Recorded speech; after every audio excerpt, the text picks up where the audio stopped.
Bonjour et bienvenue sur Égide, je suis Quentin et aujourd'hui nous allons regarder ensemble la nouvelle armée de renom dédiée au Daughter of Cain. Nous savons que Daughter of Cain est un BT qui a un peu de mal actuellement dans la méta car il a été construit principalement sur le fait de faire des tactiques de bataille rapidement et facilement au détriment un peu de la capacité de ces derniers à s'exprimer sur le champ de bataille. Nous sommes sur le livre de la campagne narrative 5 qui nous propose du coup une armée de renom complète. Première question, qu'est-ce qu'une armée de renom? Pour toutes les personnes qui ne sont pas habituées à une armée de renom est une sorte de sous-faction. L'avantage de cette sous-faction, c'est qu'elle va vous proposer des nouvelles règles pour jouer votre armée. Le désavantage, c'est que vous allez perdre tout ce qui compose votre livre d'armée, vos tactiques de bataille, vos traits d'allégeance, vos artefacts, vos prières, votre domaine de sort et ainsi de suite. Aujourd'hui, nous allons donc regarder qu'est-ce que nous propose les nouvelles règles pour l'armée de renom d'Author of Cain. Donc déjà, les armées de renom ont, la particularité d'encadrer principalement, certaines unités, quoi, surtout d'en exclure. Donc, pour pouvoir composer votre armée de renom d'Author of Cain, vous allez devoir exclure toutes les unités qui ont le mot-clé Scaleborn, Medusae, Melusae, Shadow of Queen ou Morathi Cain. Donc, nous comprenons bien qu'aujourd'hui, tout ce qui est serpent, serpent de corps à corps, tir, Shadow Queen, Morathi Cain et la sorcière et l'Iron Scale ne seront pas autorisés. Vous pourrez donc jouer principalement que, les piétons, Sister of Sauter, les Witch Elves et les petits humains quoi, les elfes principalement, ainsi que les chaudrons et bien sûr les Doomfire Warlocks montés. Vous allez donc comprendre que sur votre composition de liste, vous perdez la moitié de votre armée, sur celle-ci. Cependant, on va gagner du coup des nouveaux traits de bataille, des choses comme ça. Est-ce que ces derniers vont pouvoir compenser, les pertes globales de ces unités-là? Nous allons voir ça ensemble. Donc une fois qu'on a bien compris qu'on n'a pas le droit de prendre tout ce qui est, serpent et Morathi Cain, nous allons commencer par les traits de bataille. Donc le premier trait de bataille que vous gagnez est, guidé par Morai Egg, car l'armée se compose principalement autour de la nouvelle figurine, d'Author of Cain, qui est la prêtresse avec des ailes, qui est aveugle avec son, bâton en forme de croix là, qui vous dit que du coup, tous les jets de 6 non modifiés pour votre armée blessent automatiquement. Donc cette règle est une règle que nous connaissons déjà, via le BT des, Nighthaunt, qui permet d'augmenter votre capacité à créer des jets de sauvegarde sur votre adversaire, notamment pour des armées qui ne sont pas élites et qui blessent mal.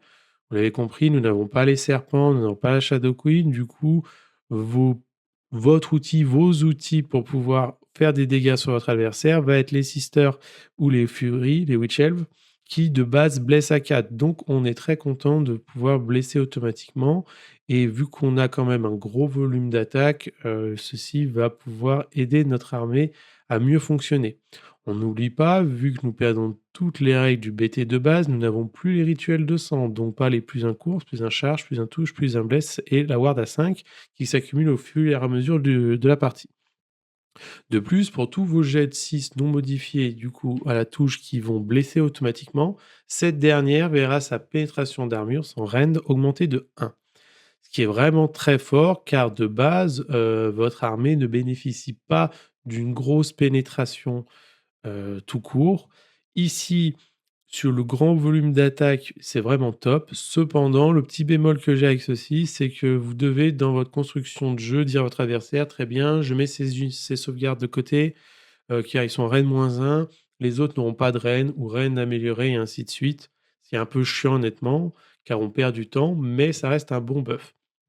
On n'oublie pas que de base, nos witch et nos sisters sont, sans reine. Je vais principalement parler de cette unité-là, parce que ça va être vos unités de combat.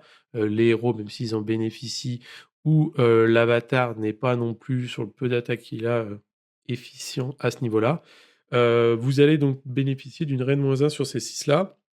Si vous êtes, entièrement à 12, donc de la petite héroïne avec son fouet, la High Gladiatrice qui augmente elle aussi de 1 la reine, donc vous pourrez avoir certaines attaques en reine -2, ce qui est honnêtement un bon sort, qu'un bon sort, qui est une bonne pénétration aujourd'hui dans, le jeu, notamment vis-à-vis du nombre d'attaques que nous allons pouvoir produire.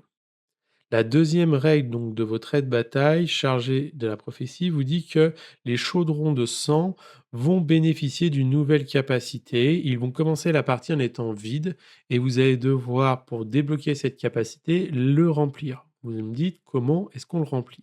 Et bien, pour remplir un chaudron, il faut que votre chaudron tue une figurine dans les 3 pouces de ce dernier. À savoir que ça peut très bien être au tir, car nous savons que nous avons du tir sur les chaudrons ou au corps à corps. Cependant, la figurine qui doit mourir doit être à 3 pas du chaudron. Et bien sûr, il faut que ça soit ce chaudron qui la tue pour pouvoir la remplir. Assez difficile à mettre en place car tous les joueurs doc savent la difficulté que le chaudron peut avoir à produire des dégâts. Sur le papier, c'est correct, mais c'est pas non plus exceptionnel, sans compter que le chaudron est une pièce qui est très lente, donc vous allez avoir du mal à, entre guillemets, «positionner» pour aller chercher un adversaire. Mais si vous avez des cordons un peu, en avance de votre adversaire, n'hésitez pas à projeter votre chaudron pour tuer une figurine dans les 3 pas pour pouvoir le remplir. Maintenant la question c'est, qu'est-ce qu'on fait une fois que ce chaudron est plein? Et ben, ce chaudron, quand il est plein, va s'assembler, va améliorer la règle du bouclier de sang. Donc le bouclier de sang, c'est la règle des chaudrons qui vous dit quand le chaudron est à plein profil, vous octroie +1 sur vos jets de sauvegarde quand vous êtes entièrement à 18 du chaudron. Et ben là, quand le chaudron est plein, vous allez bénéficier en supplément d'une protection à 4, donc d'une ward à 4 contre les attaques de tir. Attention, il est bien précisé, contre les attaques de tir. Nous ne parlons pas de blessures mortelles, mais seulement les blessures faites par les armes à projectiles. Donc c'est un bon buff pour une armée qui ne possède du coup pas de tir, parce que nous n'avons pas accès au serpent, et qui est une armée piéton très fragile, car notre sauvegarde est principalement à 5 ou 6. Le bouclier de sang, du coup, vous donne +1 de sauvegarde, ce qui est bien, et en plus de ça, si vous arrivez à remplir donc une protection à 4 contre les attaques de tir seulement. On aurait pu profiter, je pense, contre les blessures mortelles aussi, ça aurait pas été déconnant car, comme je vous l'ai expliqué, c'est difficile de mettre en place, dans un premier temps, le chaudron plein. Si on avait commencé le chaudron plein, pourquoi pas, là voilà. Mais bon, en tout cas, cette protection à 4 contre les armes de tir, c'est un bon buff, on la prend. Pour compléter, aujourd'hui cette règle-là, nous avons aussi le deuxième effet qui celui-ci est vraiment meilleur, qui vous dit que toutes vos figurines, unités qui sont entièrement à 18, donc entièrement sous la protection de la bulle de sang qu'on a vu avant, donc bien sûr elle diminue quand le chaudron prend des blessures mortelles ou des blessures. Vous avez -1 pour être touché. Donc cette règle -1 pour être touché, c'est la même que, les Edonitos Slanesh, à savoir qu'elle s'applique aussi bien au tir ou au corps à corps, et surtout, ce sont vos figurines qui sont protégées. Donc même si un adversaire utilise des capacités ou des aptitudes de loin, sur des longues distances, vos unités qui sont sous cette bulle-là vont, être protégées. Donc plus un save, moins un touche et une protection à 4 contre les attaques de tir, vous donne un gros, gros bonus de protection. Je reviens là-dessus, il est juste dommage que ce chaudron ne commence pas la partie plein, mais vide. Donc quand on lit cette règle, la question qu'on se pose aussi, c'est: «Est-ce que je dois jouer un ou 2 chaudrons?» Je pense qu'actuellement avec cette armée de renom, un chaudron peut être un peu trop léger et porter du coup trop facilement la marque de: «Je dois être tué par mon adversaire». Donc 2 chaudrons, semble optimisé aujourd'hui dans cette composition. Il est juste dommage que les bonus, du sang ne s'appliquent pas sur les plus un save. On va pas se retrouver avec plus de save et ainsi de suite. On va juste avoir des bulles qui vont couvrir une plus grande superficie de la table, mais il va falloir remplir le sang sur les 2 chaudrons, ce qui va être, là aussi vraiment difficile. Votre règle suivante vous dit, spécialiser l'escarmouche, qu'une fois par tour, après que votre adversaire ait fini un mouvement de charge dans les 3 pouces d'une unité Doomfire Warlock, celle-ci peut, sur un 3+, faire un retrait, hein, immédiatement de 2d6, 2d6 pouces. Cette règle est intéressante dans le sens où les Doomfire Warlock coûtent pas très cher. Ils ont des socles en gélules, donc ça peut faire des bons écrans si vous les positionnez un peu en banane. Quand ils subissent une charge, du coup, vous allez pouvoir une unité seulement, attention, vous pouvez pas le faire avec tous vos Doomfire Warlock, retraite de 2d6. Cependant, le mot est bien précisé que c'est retraite. Donc, si vous utilisez cette capacité, vous allez devoir sortir des 3 pouces d'engagement de votre adversaire, sinon votre retraite n'est pas validée. Donc, si jamais votre lancer de dés est trop faible ou votre adversaire vous entoure avec sa charge d'une certaine manière et donc que vous ne pouvez pas sortir de ces 3 pas, vous ne pourrez donc pas bénéficier de la retraite de 2d6. Cependant, 2d6, en moyenne, c'est 7, donc vous allez pouvoir normalement vous repositionner correctement, reformer vos bulles au besoin, casser la phase de charge de votre adversaire, la tactique, si jamais votre adversaire devait faire, par exemple, charger un héros et charger une ligne et rester engagé. Voilà, c'est un bon outil. Il ne faut pas oublier que votre adversaire ayant fait un mouvement de charge, il est éligible à un mouvement d'engagement de 3 pas. Donc, bien sûr, si votre jet est trop faible de 4 et qu'il y a une portée de 1, 2, voire 3 sur ses armes, votre adversaire pourra quand même venir vous frapper. Une bonne règle, est-ce que ça valorise et justifie le choix des Doom Warlock? Fire Warlock, je ne sais pas. En tout cas, c'est bon à prendre. La règle suivante vous dit que Ketuzа peut, au début de n'importe quelle phase, vider un chaudron de sang qui est situé à moins de 6 pas d'elle, pour utiliser sa capacité de, l'offrande brûlée. Qui est Crétusa? Crétusa, c'est du coup la nouvelle figurine d'Author of Cain, la prêtresse avec les ailes qu'on a pu voir, qui nous était présentée par Games Workshop et qui du coup encadre, cette armée de renom. Vous pouvez du coup ici consommer un chaudron qui est plein pour faire sa capacité au début de n'importe quelle phase. On va resituer, pour bien comprendre cette règle. Donc, début de n'importe quelle phase veut dire: est-ce que c'est ma phase ou la phase de l'adversaire? Car le jeu est séquencé en début, phase et fin de phase. Si c'est vous qui jouez, vous faites votre début de phase, vous passez la main à votre adversaire pour qu'il fasse son début de phase, et s'il n'a rien à faire, il vous la rend. Souvent, votre adversaire n'a rien à faire sur ses débuts de phase. Cependant, sous certaines conditions, votre adversaire peut faire des choses. Certaines unités ont des choses qui se font en début de phase de combat, en début de phase de charge, et ainsi de suite. Donc toujours penser à faire votre début et à le rendre à votre adversaire pour que ce dernier puisse faire la sienne. Et dans le cas contraire, si c'est le tour de votre adversaire fera son début de phase, et une fois qu'il l'a fini, il vous le rendra pour faire la vôtre. Bien penser à ce séquencement pour ne pas vous retrouver dans des situations où vous trichez, passez au travers des règles en se précipitant pour faire votre début de phase n'importe quand. Donc, une fois que ce début de phase est fait, vous pouvez donc vider votre chaudron de sang si vous êtes à 6 pouces, moins de 6 pouces de ce dernier, pour pouvoir utiliser la capacité de cette dernière. La capacité de cette dernière, on va la revoir ensemble, vous dit qu'au de base, c'est en phase de héros, à chaque phase de héros, donc ça peut être la vôtre comme celle de votre adversaire. Crétusa peut communiquer avec Morag Egg, bon, on s'en branle de ça. Si un chaudron de sang est à proximité, donc proximité, c'est entièrement à 6 de ces derniers. Et du coup, vous pouvez choisir une unité d'Author of Cain entièrement à 9, je crois, ou 6, je sais plus, c'est pas bien grave, je reviens ça après, pour effectuer sur un de plus une des actions suivantes. Donc, intéressant car ça se fait à toutes les phases de héros, la vôtre comme celle de votre adversaire. Intéressant dans le sens où, vous allez pouvoir faire une des 3 actions suivantes qui est très forte et donc là, on n'oublie pas qu'on a consommé le chaudron de sang pour pouvoir le faire au début de n'importe quelle phase, donc pas seulement la phase de héros. Donc vous allez pouvoir interagir comme ça avec votre adversaire, à savoir lui proposer, l'une des 3 règles suivantes, que vous allez pouvoir faire l'une des 3 actions suivantes. Le seul bémol, excusez-moi, sur ça, c'est que le jet de l'offrande brûlée de Crétusa se fait sur un 2+. On connaît la difficulté de ce genre de règle sur du 2+, notamment qu'il va déjà falloir remplir votre chaudron pour pouvoir utiliser cette règle-là.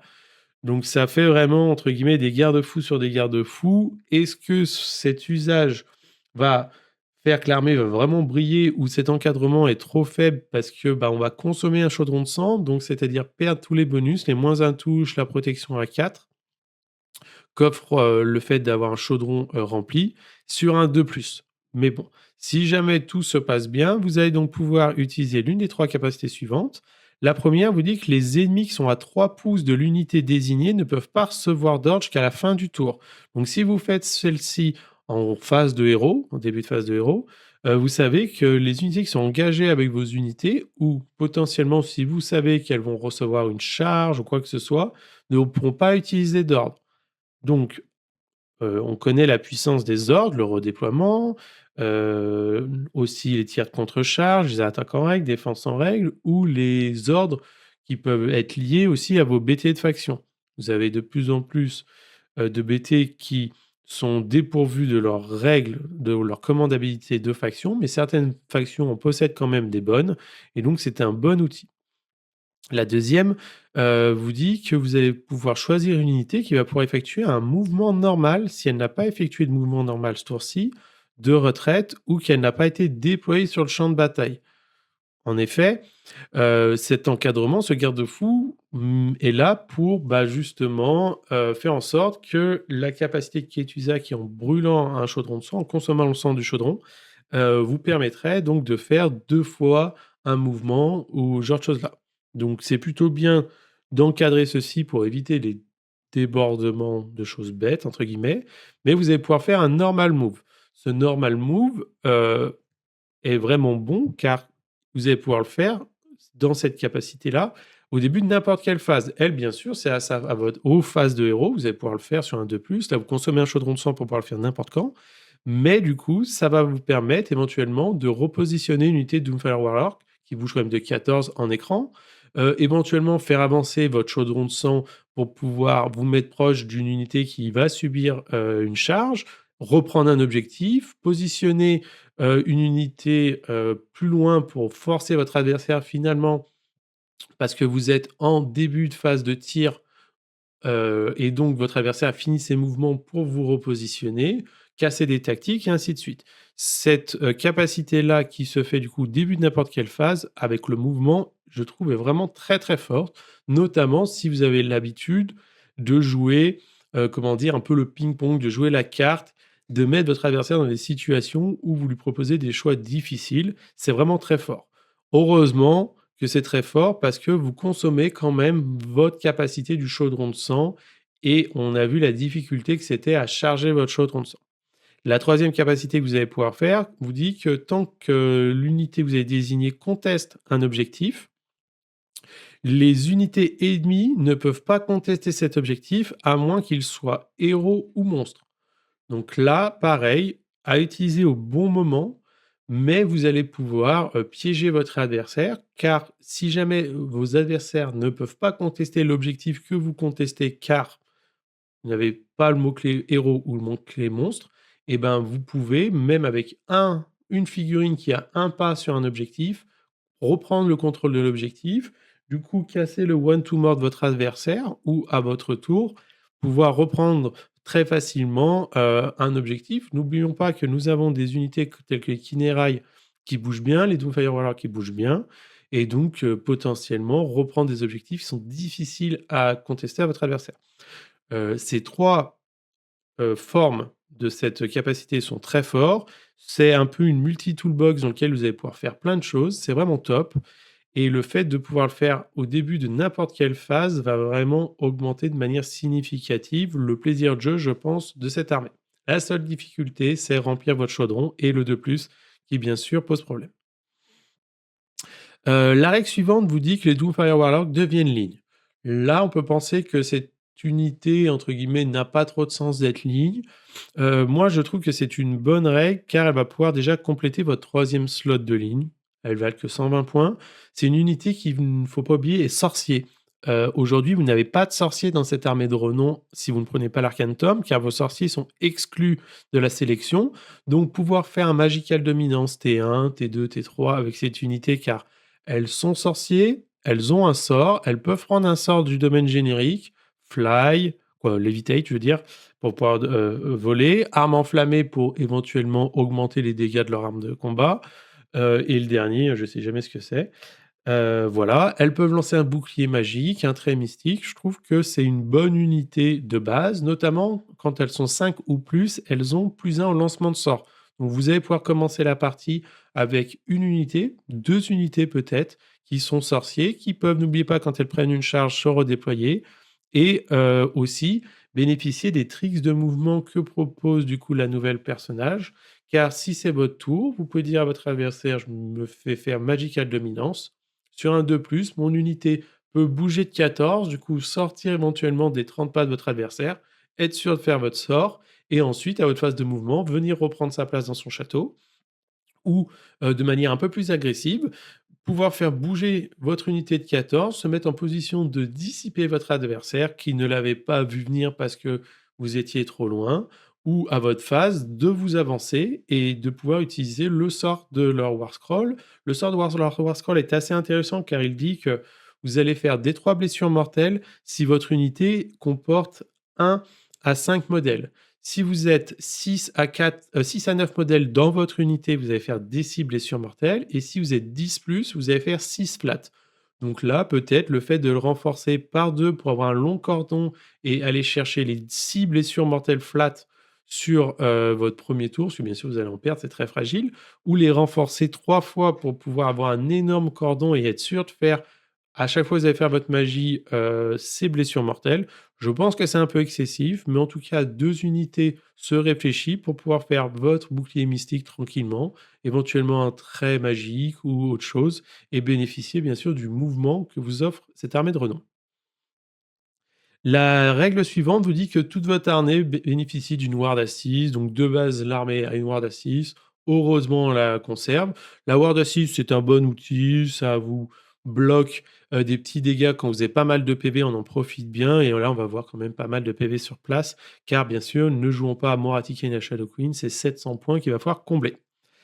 Et pour finir du coup vos, traits de bataille, nous allons avoir une nouvelle action héroïque qui va devoir se faire à la place de votre action héroïque quotidienne, générale, qui vous dit que vous allez devoir choisir un héros qui est à 9 pas, entièrement à 9 pas d'un chaudron de sang vide. Le chaudron de sang étant lui-même un héros et il est entièrement à 9 de lui-même, il va pouvoir le faire lui-même.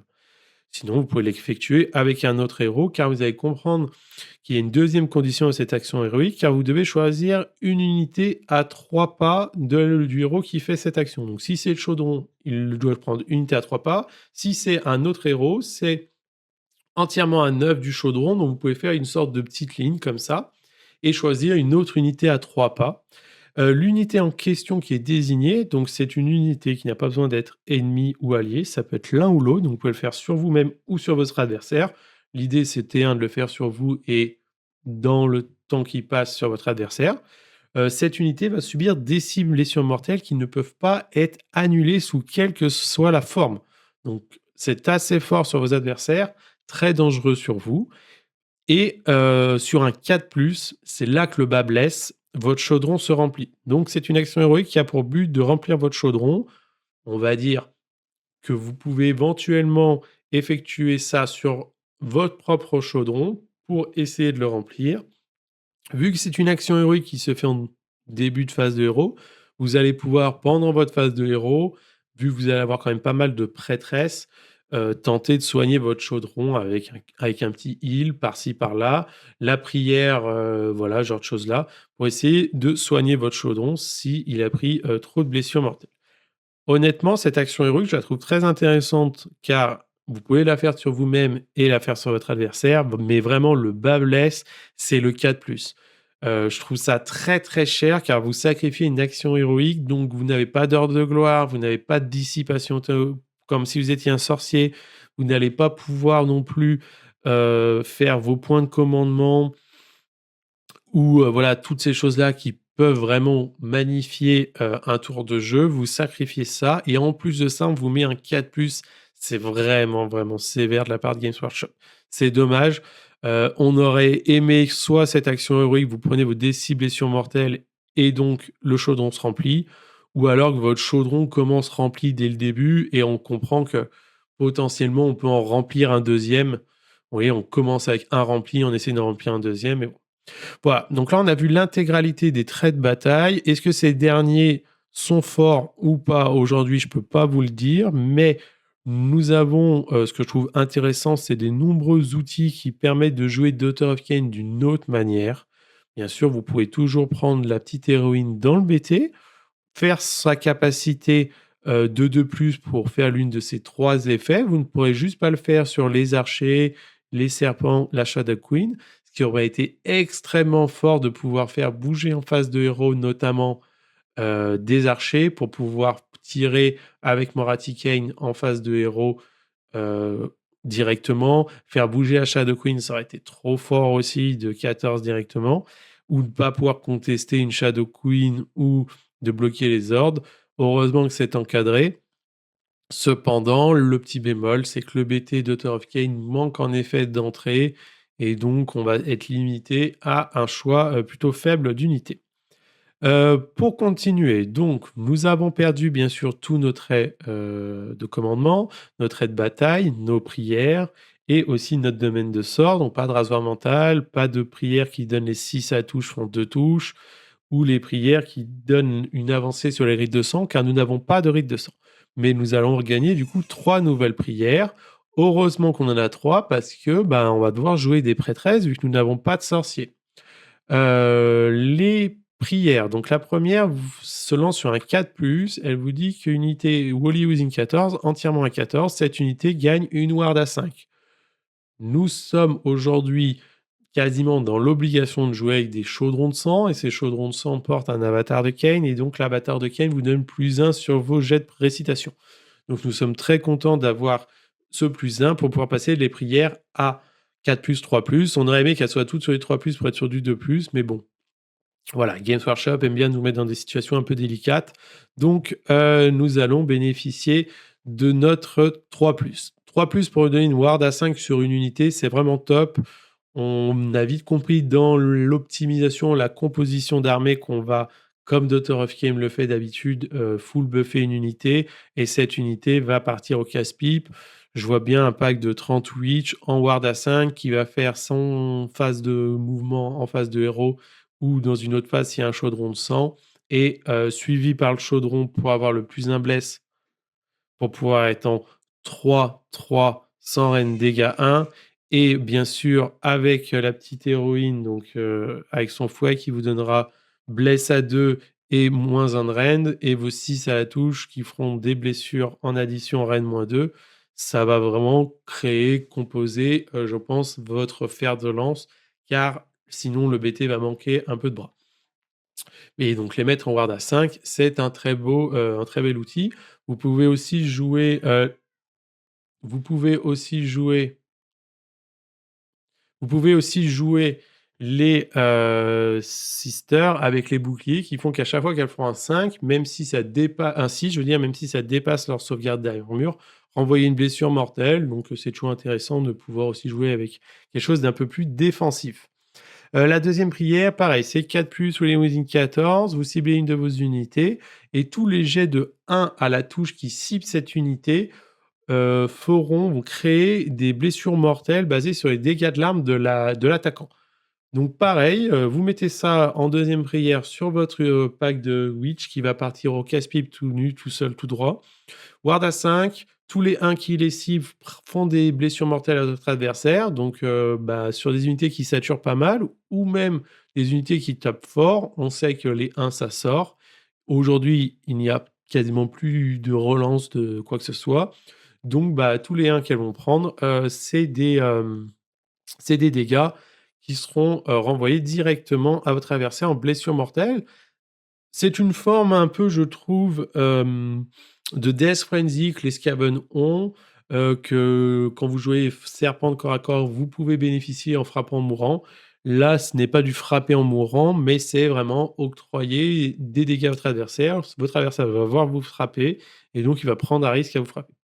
Cependant, on n'oublie pas qu'on a perdu le rallye à 4, donc toutes vos figurines que vous allez perdre, ça va être difficile de les remonter et l'armée ne bénéficiant d'aucune récurrence, vous n'avez pas d'invocation, quoi que ce soit, il va falloir vraiment être très incisif sur vos prises de choix. La troisième prière, celle-ci se lance sur du 3+, donc 2+ autour d'un avatar, entièrement à 14 et du coup, l'unité que vous avez désignée peut effectuer un mouvement normal dans cette phase de héros et en plus, elle gagne le mot-clé vol.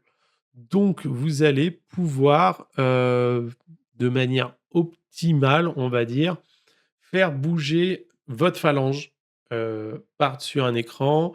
Vous gagnez le mot-clé vol, donc vous allez juste pouvoir faire un mouvement pendant votre phase de héros, mais ça va pouvoir faire avancer, votre unité. Si vous avez déployé un château, partez devant votre unité. Il ne faut pas oublier qu'aussi, le nouvel héros sur un 2+ va pouvoir faire bouger aussi un mouvement normal d'une unité qui n'a pas encore effectué son mouvement normal. Donc si vous bougez vous-même, vous ne pourrez pas faire la capacité 2+ de la héroïne, mais la héroïne vous dit que si votre unité n'a pas fait encore de mouvement normal, et la prière vous dit que vous êtes, éligible à faire un mouvement normal. Donc vous allez pouvoir faire la capacité de l'héroïne, éventuellement avec vos sisters, donc bouger de 6, plus faire un deuxième mouvement de 6 en volant pour continuer, donc avancer de 12 et être quasiment en charge à 3 selon les scénarios, sachant que vous allez pouvoir rebouger derrière éventuellement ou, vraiment faire d'autres choses, hein, bouger vos Doomfire Warlock et ensuite rebouger ou votre chaudron, on sait qu'il est très lent, bouger normalement, rebouger en volant et pouvoir repositionner vos bulles. C'est une très bonne prière de mouvement. L'armée ne possède malheureusement que du mouvement parce que vous avez bien compris, vous êtes tout nu, vous avez aucune sauvegarde et très peu de ward. Donc, c'est une très bonne prière et celle-ci, par chance, est sur du 3+, vous avez très peu de chances de la rater. Si on récapitule, vous allez avoir normalement un chaudron avec une sister, un chaudron avec une slaughter queen et cette héroïne-là. Donc vous allez pouvoir faire les 3 prières tranquillement. Maintenant, nous allons regarder les traits de commandement. Malheureusement, l'armée de renom n'en possède qu'un seul, certaines en ont plusieurs, on va devoir se contenter de celui-ci. Celui-ci vous dit que le possesseur de cette trait de commandement, à chaque fois qu'une unité reçoit un ordre à 12 pas de ce général, vous allez de lancer un dé et sur un 5+, votre adversaire va devoir dépenser un deuxième point de commandement pour pouvoir valider le premier, sinon ce dernier est perdu. Plutôt fort dans l'usage car vous n'êtes pas, dans la capacité où sur un 5+, vous volez, vous détruisez ce point de trait de ce point de ce qui est plus fort. Là, c'est moins fort, vous allez forcer votre adversaire à en dépenser un deuxième.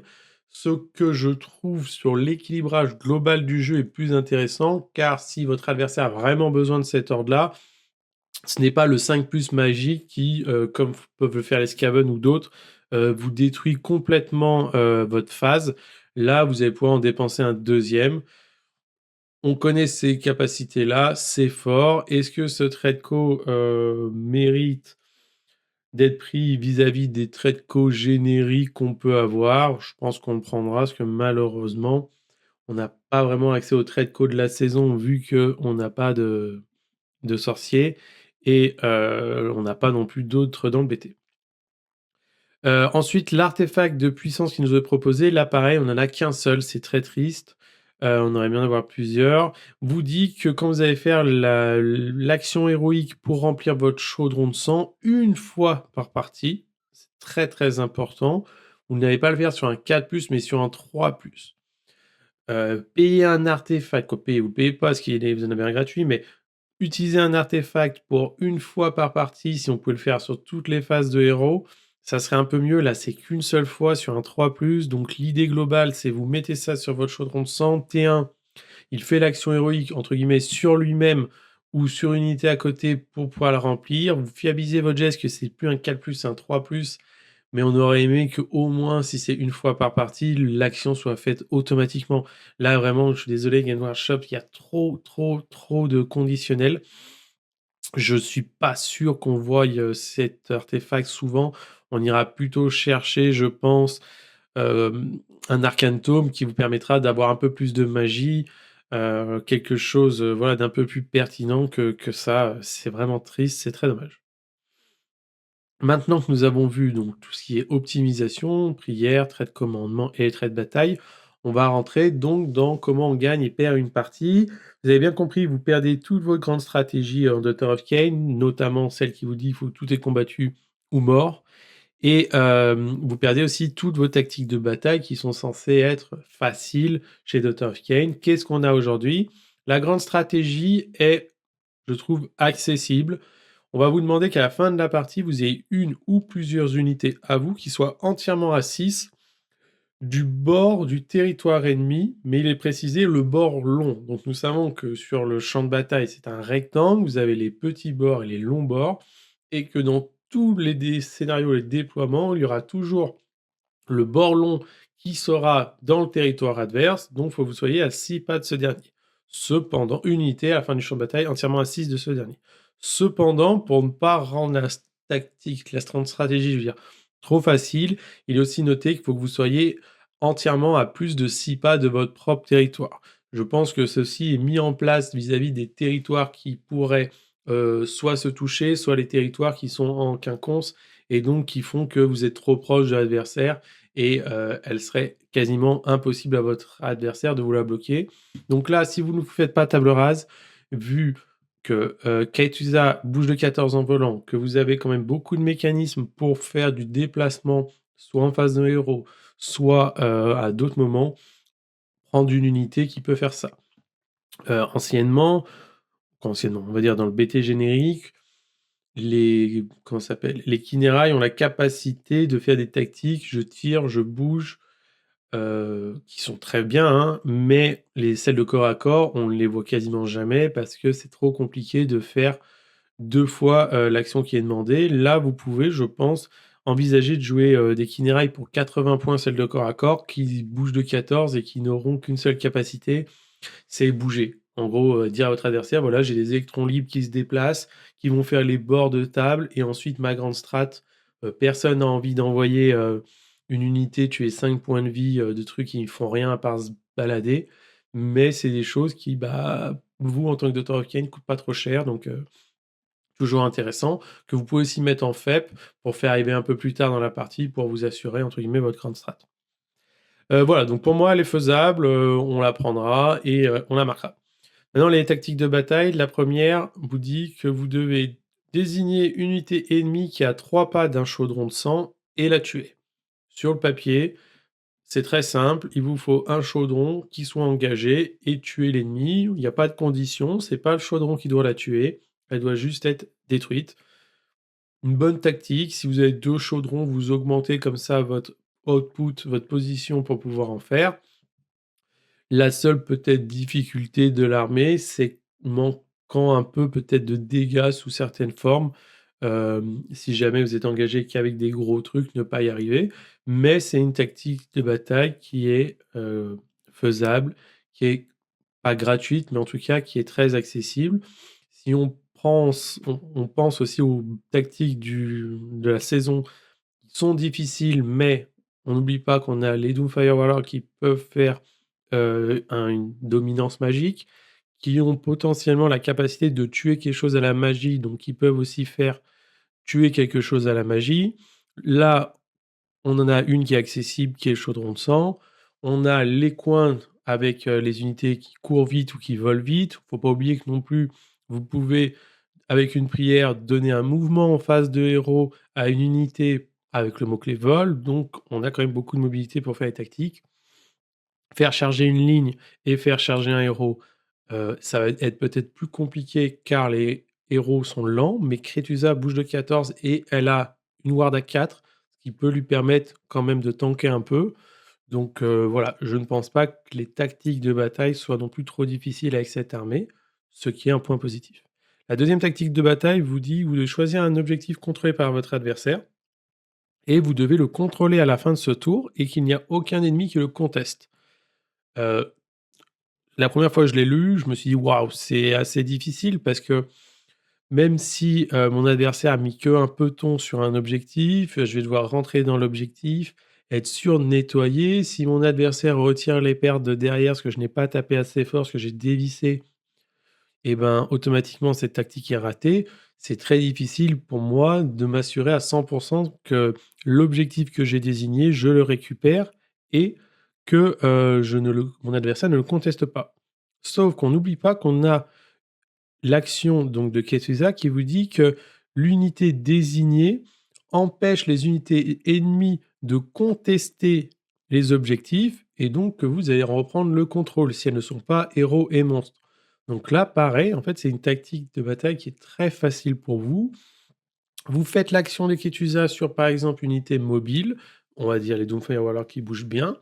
Ils n'auront qu'à mettre un peu de temps sur un objectif qui n'est pas contesté par un monstre ou un héros. Et honnêtement, à part si vous jouez contre Sob ou contre certains BT qui possèdent beaucoup de monstres ou beaucoup de héros, ce qui n'est pas non plus la majorité des cas, vous allez pouvoir reprendre un objectif, juste vous mettez un peu de temps dessus, vous le contestez, votre adversaire n'a pas le droit de le contester, du coup vous le contrôlez et vous mettez votre tactique. Elle est gratuite celle-là, vraiment gratuite, gratuite. Si votre opposant n'a pas la possibilité de vous bloquer le fait de rentrer sur l'objectif, vous pouvez, entre guillemets, la seule chose qui peut vous bloquer, c'est le 2+. Voilà. Le 2+ de Kaetusa, c'est un peu comme le 2+, des Sylvanettes, c'est la frustration ultime de l'armée, mais voilà. Sinon, elle est vraiment très facile. La dernière vous dit que vous devez dépenser, utiliser plus de points de commandement que votre adversaire à ce tour-ci. Donc là, pareil, quand je l'ai lu, je me suis dit: «Tiens, mais ils aiment vraiment écrire des trucs de merde».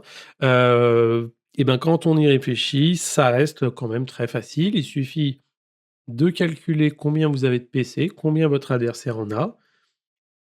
Et ben, si vous en avez plus que lui au début du tour, vous savez que vous allez potentiellement la réussir. La seule chose qui peut se passer, c'est si votre adversaire fait l'action héroïque pour avoir un point de commandement, vous en avez 3, il en a 2, vous en aurez autant, là vous êtes U.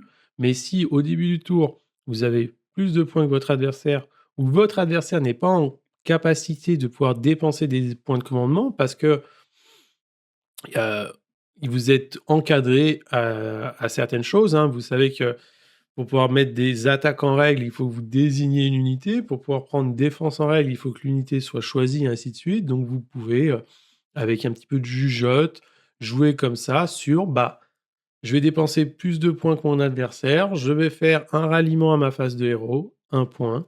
Je vais faire courir automatiquement une unité, 2 points. Mon adversaire, si je n'interagis pas avec lui, il a pas de redéploiement, il a pas de défense en règle, il a pas d'immunité bravoure. Il va pouvoir dépenser un seul point à sa phase de héros pour faire lui aussi un ralliement et derrière, rien. Du coup, vous pouvez, de manière limite automatique, faire T1, cette tactique de bataille, car on connaît la difficulté sur certains scénarios de faire des tactiques de bataille automatiquement. Donc voilà, on a vu l'intégralité des 3 tactiques de bataille. Moi, je trouve qu'elles sont à l'image des Daughters of Khaine, accessibles, faisables. Hem, je peux peut-être, trouver un peu bizarre celle sur les points de commandement qui, en soi, je n'aime pas trop, cette idée de ne jamais interagir avec votre adversaire, voilà. Je préfère, que ce dernier puisse, d'une forme ou d'une autre, essayer de jouer un peu avec nous, sinon autant, jouer tout seul. C'est un peu triste, mais c'est la vie. Mais voilà, le packaging est complet. Nous avons toutes les règles aujourd'hui. Personnellement, en tant que joueur de Kane, je vais la tester, je vais voir ce que ça donne. Je suis content dans le fait que ça me propose des mécaniques que nous n'avons pas spécialement dans le BT. Une nouvelle forme un peu de jeu, une forme un peu plus, guérilla, moins le château, Celeborn, je retraite, je tire, voilà. C'est vraiment intéressant. Pour finir cette vidéo, je vais vous proposer ma composition de liste. Alors j'ai vraiment fait ça à la volée, hein, mais voilà comment, moi j'orienterais ma liste. Donc je jouerai 2 chaudrons. Un de ces chaudrons serait bien sûr seigneur de guerre avec le trait de co pour, empêcher à 12, quoi, pour doubler à 12, les points de co. L'artefact, je pense que je le prendrai pas. Je mettrai un Arcane Tome sur une gladiatrice. Et du coup, donc 2 chaudrons, un Hag Queen, un Slaughter Queen. Je prendrai 2 High Gladiatrices et bien sûr, Kretusa, qui est auto-inclus, on peut pas jouer sans, c'est elle qui apporte la mécanique principale, de l'armée. Pour les prières, bah, je prendrai une prière de chaque sur mes prêtres, elle et les 2 chaudrons et du coup, donc comme je vous disais, une gladiatrice avec un Arcanum. Pour les, comment ça s'appelle? Pour mes battle lines, je prendrai donc 2 unités renforcées, de Witch qui seront, bah, mon fer de lance, mes 2 marteaux. L'idée, c'est que cette unité peut courir et charger. Je les jouerai en double épée pour avoir un maximum d'attaque et quand je frappe, frapper le plus possible mes adversaires. Bien sûr, j'en ai 2, une qui prendra toutes les prières et qui ira combattre et au tour d'après, j'en aurai une autre qui ira, suivre par derrière. Et pour finir ma troisième ligne, je pense que je prendrai 2 unités de Doomfire Warlord pour pouvoir faire des écrans devant mon château et en plus, comme je vous l'ai dit, ils sont sorciers, donc ils peuvent lancer un sort, faire la dominance magique. Leur sort à eux est quand même bon, ils ont plus 1 en lancement de sort et le bouclier mystique, c'est un sort qui est très, très fort et pour finir, 2 unités de Kynerail de corps à corps. Comme je vous l'ai dit, pour moi, elles ne sont pas là pour combattre, elles ne sont pas là pour faire quoi que ce soit. C'est juste des unités reprise de points s'il n'y a plus personne sur l'objectif, qui vont aller marquer votre grande strat, qui peuvent vous aider à faire des tactiques et bénéficier un maximum de tout ce que l'armée peut vous proposer et bien sûr, faire en sorte que votre adversaire ait toujours des choix un peu chiants. Cependant, on a bien compris qu'à construction de liste, on est très, très faible, en armure. On n'a pas non plus énormément de points de vie, donc on est vraiment sur un gameplay, je pense, chirurgical. Il va falloir faire les bons choix au bon moment, rouler les bons 2+, les bons 4+. Cependant, je pense que quand, vous arriverez à remplir un ou 2 chaudrons, avoir vos bulles correctement mises, pouvoir doubler l'action de la nouvelle héroïne pour pouvoir empêcher, par exemple, 2 adversaires de contester 2 objectifs, quoi, un adversaire contester 2 objectifs ou alors de profiter du mouvement ou du pas d'ordre. Le pas d'ordre, faut pas oublier que c'est jusqu'à la fin du tour, donc votre adversaire ne pourra toujours pas s'immuniser à la bravoure éventuellement. Voilà, faire toutes ces choses-là qui peuvent aujourd'hui, heu, manquer car les BT modernes bénéficient de ces règles-là, de la terreur sur les gros monstres qui empêchent, les mini BT bravoure, ces choses-là. Donc voilà. Pour moi, je trouve que le job est rempli, on va dire à moitié. On a, une armée de renom qui est sexy sur table, qui propose des nouvelles mécaniques, mais je trouve vraiment dommage de se limiter à une fois de plus. Je pense que GW a vraiment peur, d'eux-mêmes en fait. Ils ne se font pas confiance et le 4+, autant le 2+ sur les offrandes, bon, on peut le comprendre, ça me dérange pas, mais le 4+ sur les chaudrons pour les remplir alors que vous subissez des cibles et sur mortels, c'est vraiment excessif. Voilà, je suis entre guillemets, «peiné» de ça parce que on peut passer une partie complète à ne jamais remplir un chaudron et donc à ne jamais bénéficier, de toute le comment ça s'appelle? De toute la mécanique de l'armée et c'est vraiment dommage, de pouvoir, d'en être là, quoi. Je veux dire sur l'armée de renom, SOB, pour arracher un décor, c'est pas un 4+, c'est un 2+. Donc voilà. On comprend que les caradrons, pour pouvoir tirer une deuxième fois, c'est un 4+, parce qu'ils ont déjà fait quelque chose d'exceptionnel. Donc ils peuvent le faire une nouvelle fois. Si ça passe, ça casse tout. Si ça passe pas, c'est moins fort. Mais là, vraiment, on parle de quelque chose qui est défensif et ce défensif, c'est un -1 touche et une protection à 4 contre les armes de tir, c'est pas non plus ward à 4 global dans le chaudron avec un -1 touche. Donc voilà, j'ai l'impression que les vases communicants sont pas non plus très équilibrés, mais bon, c'est la vie. En tout cas, si vous avez pu regarder ces vidéos entièrement, et ben, pensez à mettre des likes et à vous abonner et on se retrouvera, nous, sur une prochaine vidéo sur la fin de la campagne narrative, voilà, là, c'est le livre 5. Est-ce qu'il y a un livre 6? Oui, il va y avoir un livre 6. On a vu la petite vidéo avec, les nouveaux Skaven qui arrivent. Qu'est-ce qu'on va avoir de beau à l'avenir? Eh ben, on attend tout ça à la Warhammer Fest. Merci à vous, ciao, à plus et à une autre sur une vidéo.